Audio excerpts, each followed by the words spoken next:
Hey guys, you know what I hate? You know what I really hate more than anything in the world?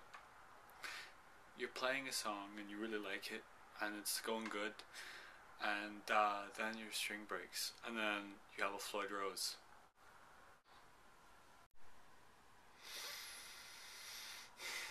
No fun, buddy. See, this is bullshit. This hurts. You see that?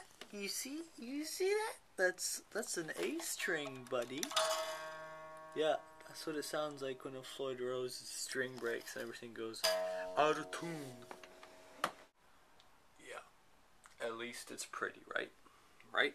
So yes, that is what today's video is going to be about. Tuning and doing all that crap with the Floyd Rose.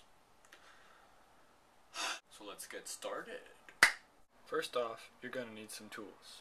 Your Allen wrench, your Jiffy guitar tuner thing, eventually one of these things, a pair of good pliers, heavy duty as you can see, and that thing, the string. What you want to do is get this thing at the end here and take off about that much. That's usually what I do. Then after that, you need to get rid of the string on the guitar that needs replacing, because it's still jammed in there somewhere, at least most of the time. So what you need to do is use this son of a bitch. So you see that? You see that? This is already a mistake I'm doing. I need to get rid of the bar. Then toss that aside. And then you need to get your Allen wrench, plug her in here, and start going anti-clockwise. So that easily comes out, but you don't want to move it more than you need to, because then that little black thing right there, if you lose that, you get to go pay some money to replace it, and you'd be surprised how expensive this crap can be. So, moving on. Okay, so we're at the nut here. Okay, so we're at the nut here. What we need to do is turn anti-clockwise for each of these. Again, not too much. You don't want to lose any parts. If you lose parts, you are a noob. Oh, this one's tough. Okay, there we go. I just loosened them enough, like I said. Then you need to remove the A string, which, through the magic of video, will happen instantaneously. It's gone. Oh dear. Okie dokie. Where the fuck is my tea? Okay, now we're going to put the string into the saddle and lock that shizzle nizzle. So you just need to put it right in there. Make sure that it gets in there reasonably snug already, unless you loosen the black thing way too much, the thing that keeps the string in the saddle. And now we need our Allen wrench, and we need to tighten this. Now, I don't suggest you tighten it too much, but you do need to tighten it a lot, because you are pulling a heck of a lot of weight when you tune these strings, and if they aren't tight, they will snap out and smack you in the face, and that happened to me a couple times, and I can say it's not pleasant. Okay, so now that that's done, we need to grab our string here, and at this point, you should definitely know what to do with your string. You just need to weave it through the machine head here, tie it around properly, untune it reasonably to pitch.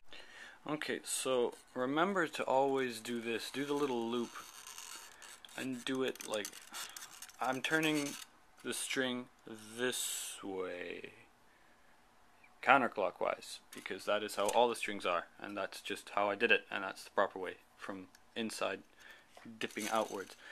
So I am looping this string around. This is really difficult with one hand. Looped it around, and now you see how it's tied back. Good. Now that will not just slip out by itself when you begin to wind it up, which is why we've got one of these things. Just by the way, that's the purpose of it. It's not just to look like I've got tools, and yeah. Oh my god, you guys, I totally did it. Oh my god. Oh my god. Look at that, so pretty. Doesn't sound so pretty. So the next step is to put back the locking thing here, and to start tuning. Please note that the thing that locks the strings back in, I did not fully tighten, I just merely put it back on for the sake of not losing it. And now we're going to begin tuning. So, okay guys, let's do this. I'm running my guitar right here, yeah, monster cable. He's all pretty, and then it goes into a Marshall, into a computer. This one. Okay, but it's actually here, and I'm using GarageBand to tune. And I prefer to have the guitar sounds on, simply because I like hearing the satisfying sound of a string in tune. I suggest running, like if you're doing the same sort of thing and you're cheap and don't have a proper guitar tuner, what I'm doing is I'm turning on the clean channel and giving it just enough volume so that the computer can recognize exactly what it is. Otherwise the signal would come in with distortion and it would just completely screw up the tuning, and the fine tuners would be all the way down or all the way up, and it saves you a big hassle. So be sure to use the clean channel if you're doing the same sort of thing. So due to the nature of the Floyd, what you need to do for each string is make these little fine-tuning things before you do anything all around central, just because of the fact that that's how they work from what I've been told, and it works better if they're all around central. See, I'm trying to just make them all perfectly aligned. Not too high, not too small into the locking mechanism back here, which is what locks the strings in the first place, hence tuning. And yeah, remember not to lock these bad boys until you are done tuning at least 5 to 7 times each string over and over and over. It's very repetitive. As well, I like using the middle selection for using pickups because it uses both of them rather than one, and I don't know, I have this thing that I think the signal comes in a bit more clearly when everything is working together. So, okie dokie, you get your guitar and you tune that shit. And I usually do an order of E, A, high E, D, B, and then G. And I do this because then it sort of all evens out around the same time, and you don't have to retune it constantly. It just saves more time if you're, because the springs at the back of the guitar are pulling, of course, against the strings, and you just want to have equal tension on all sides. And if you balance it out properly, then eventually things will work out faster. That is. And these things back here, the fine tuners, they will help for when the new string goes out of tune, because it will go out of tune because it needs to get used to the temperature and the pressure of the springs in the back of the guitar pulling against it.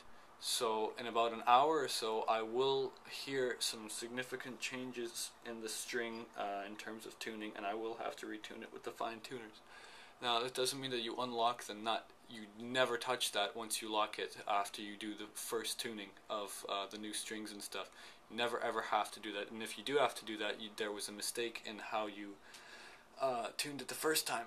So shit's rough. Once you are satisfied with the tuning, then you lock the nut, which is as easy as using your Allen wrench, sticking it into the hole and doing the clockwise motion. Do it reasonably tight. I really wouldn't let it be loose, just for the fact that if it snaps out, it's painful. For the sake of order, I do it bottom, top, and the middle, just so you know. Very, very last step would have to be the removal of the end of the string right there. Right there, you see that? Yeah, I'm gonna cut that crap off of camera. And yeah, it's done. It only took about 10, 15, 20 minutes.